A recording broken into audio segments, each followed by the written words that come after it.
So one time we had, you know, as we got older, we got more, not civilized, you know. The children got older, you got boyfriends, you brought them up the house. You wanted the apartment to look nice. So we painted the apartment, and he had this great big picture of him hanging on the wall in uniform, which was beautiful.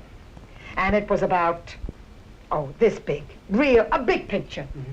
So when we painted, we figured, you know, the boyfriends come up, you don't want those things hanging around up there anymore. You know, you want to better yourself. So we didn't put the picture up. Well, anyway, he didn't notice it. I guess for some reason, I imagine he figured the house was just painted. They didn't get a chance to put it up yet. Well, one day, a neighbor of ours came up, and she says, well, my father's name was Martin, but a lot of people called him Philip. I don't know why, don't ask me why, but they called him Filippo. Mr. Filippo. I don't understand. I don't know why either. Don't ask me why. I have a brother, his name is Salvatore, they call him Charlie. That's your twin. That's my twin. My name His name is Luciano, they call him Charlie. Why? Anyway. My name was Catherine, they called me Kelly. I don't know why. Anyway, what happened? Well, so anyway, this woman came in? So this woman came in and she started to tease him. And she says, Mr. Filippo, I don't see your picture hanging up anymore. Well, that's all he had to hear. He figured now for sure, I don't see my picture up anymore. Well, he turned to my mother. There was an awful row in the house that night. That woman was very embarrassed. She says, if I knew you were going to take it up like that, I would have never mentioned it. He says to my mother, I want that picture tonight because I'm going to break it. So she says, well, you know, they started to make excuses, but he was fit to be tied.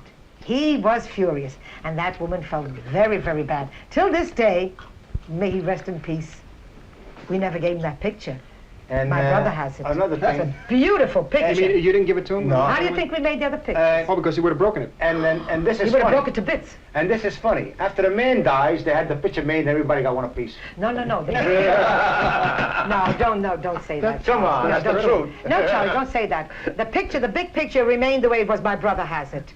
But the small pictures we all wanted one each because you had one. It is a beautiful picture of him. Yeah, I got it. It really is beautiful. How long was it before he became a citizen, though? I mean, we want to get some idea of what these people Well, were I doing. don't know. My sister Mary knows that, see? Well, anyway, you could tell her what happened with the immigration thing. Well, when he went to, you know, he wanted to be a citizen, he had to take my sister along with her because she had to be the interpreter. Right. So, no, he couldn't speak English. He says a few words, but not in sentences, you know. So, of course, she went up to the girl there and she says to him, you want to become a citizen? So, of course, he didn't understand her. So she says, you got an interpreter. So he called my sister. Come in. So she says to my sister Mary, she says, your father doesn't understand or speak English? She says, no. She says, how long is he in America? She says, 30 years. She says, why, that's terrible. She says, and he can't speak a word of English? She says, I think that's terrible. So he says to her. No, he said to Mary. So Mary, so he says to Mary, what did she say? So my sister Mary says, you know, she says that it's vergogna that andando in America, mango sa parlare americana. He says, oh yeah? He says, go. He told her something in English? So he told her something in English, a dirty word. Go in yourself. So she says, oh, that's terrible. She says, get him out of here. So he never became a citizen? Oh, he was a citizen. Yeah, he became a citizen. Well, how many times did he have to go through that? Well, I don't know if they have to renew it then, you know? God. But that was funny. He says, I'll show you if I know how to talk English, he told her. He knew the right words. That word they always learned. When did he move to Staten Island? My father moved to They were Staten children. Island. We were kids. Wait a minute. They bought the lots. My They put brother, I think 200 Andrew was about 2 years old. They bought lots. What did they We what did bought they the buy? lots. Well, we didn't have anything. So this man came, and he was a friend of my father's. He says, you know, he says, I have a lot of lots out in Staten Island. I'll give them to you real cheap. You don't have to pay me all at once. Whenever you have the money, you pay me. So he gave him one lot for $200. That was something. So, of course, there was a little bungalow on it. But really, we couldn't afford it. But just for like cooking his own meal, oh, he loved that. He had to have certain gravy, certain tomato paste. My mother had to make it in the summer, preserve it, because he wouldn't want to eat this. He wanted his own. And he would make, and it would come out so dark because it was really dry, you know. And he loved it. And then what would happen, he would make the macaroni, and he'd call everybody in to eat. Come and taste it. Come and taste it. How are we going to eat if we taste yours, Pop? You had to taste it. You had to taste them. He used to save them for us. Save them. That was a truth, boy. That was amazing. Now that he's gone, they destroyed everything. They just made it plain grass and trees, that's all. Where? In Staten Island. Well, there's nobody to take Nobody care to of it. take care of it. There's only Nobody to garden. There's only my sister-in-law, her sister. Yeah.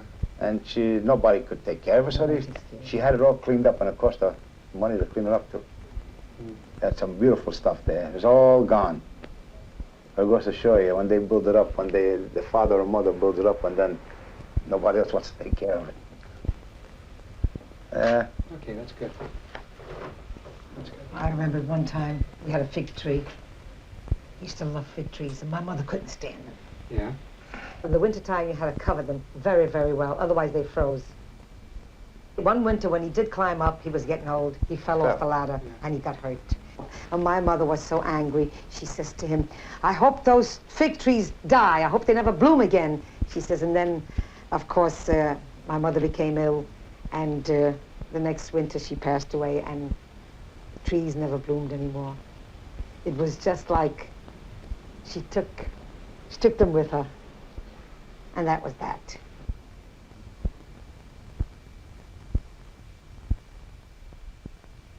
Now that's enough for today, Marty. Okay, that's it. That's good. I hope my sisters don't get after me, because I have 5 sisters, and they're going to kill me. Katie, they're going to say. Well, Is that all for today? Now listen, could I put my furniture back? What furniture? You know, things in here. Could I set up? These things are going to be upset tomorrow again? No, I mean, I can't stay this way. I have to vacuum the rug, wash my dishes. Right? Huh? When you leave, not now. What are you laughing at? You're thinking of Papa, Grandpa? Yeah. Oh, but the way he told. And he says, you know, he stands there with his hands behind his back, and he says, go, and he gives, but, you know, he emphasized it. My sister Mary says, I will never take him out with me anymore. He embarrassed me. That was in the office. He says it's the unemployment. I don't remember. Well, of course, you always had to take an interpreter, because he didn't speak English. Mary says, as far as me, I'm not taking him anyplace anymore.